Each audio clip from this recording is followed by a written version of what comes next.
বাবির আবদারে বানালাম chicken stew. শীতের রাতে এমন ডিনার হলে মন্দ হয় না। চলো রেসিপিটা তোমাদের সাথে শেয়ার করি। প্রথমে চিকেনে লেবুর রস ও গোলমরিচ দিয়ে ম্যারিনেট করে রেখে দেবো বেশ কিছুক্ষণ।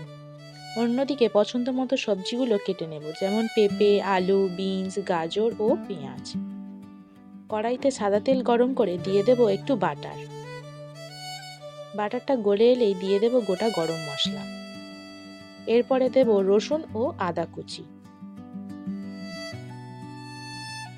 একটু ভাজা ভাজা করে নেব। দিয়ে দেব ম্যারিনেট করা চিকেনগুলো।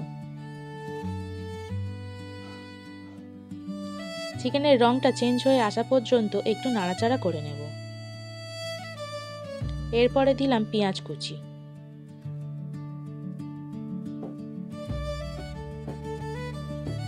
বেশ কিছুক্ষণ নেড়েচেড়ে নিয়ে পছন্দ মতো সবজিগুলো দিয়ে দেব, যেমন আলু, পেঁপে, গাজর, বিনস ও পেঁয়াজ।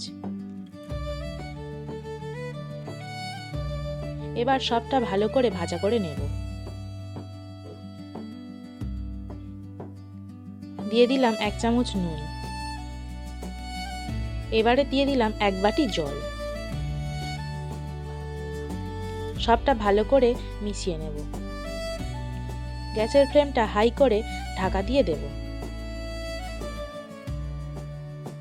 অন্যদিকে একটা বাটিতে 2 চামচ কর্নফ্লাওয়ার দিয়ে একটু গুলিয়ে নেব।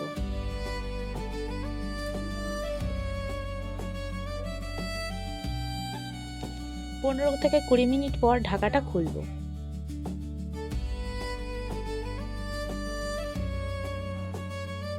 এবার দিয়ে দেব গুলিয়ে রাখা কর্নফ্লাওয়ারটা।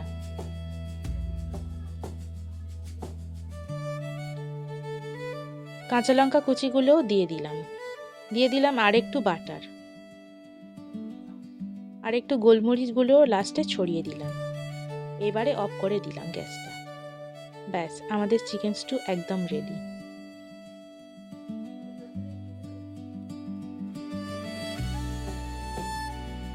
অন্যদিকে একটা প্যানে একটু বাটার দিয়ে পাউরুটিটা সেঁকে নেব। পাউরুটি দিয়ে চিকেন স্টু খেতে কিন্তু দারুণ লাগে। লাস্টে বাটিতে সার্ভ করে আর একটু বাটার দিয়ে পাউরুটিগুলো ডুবিয়ে খেতে খুব সুন্দর লাগছিল। তোমরাও একবার বাড়িতে এইভাবে ট্রাই করতে পারো।